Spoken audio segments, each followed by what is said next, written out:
Welcome back to another technical deep dive here in the debug zone.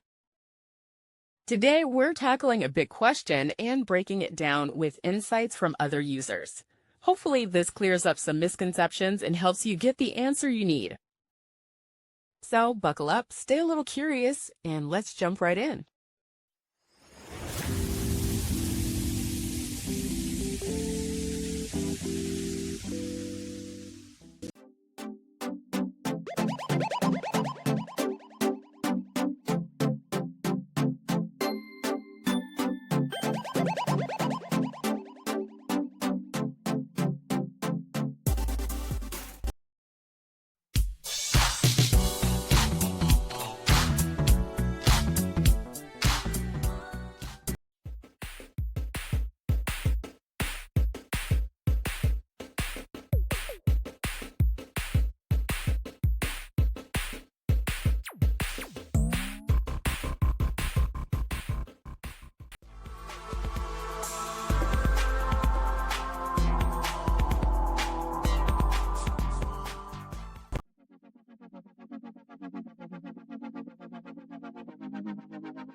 And that's a wrap.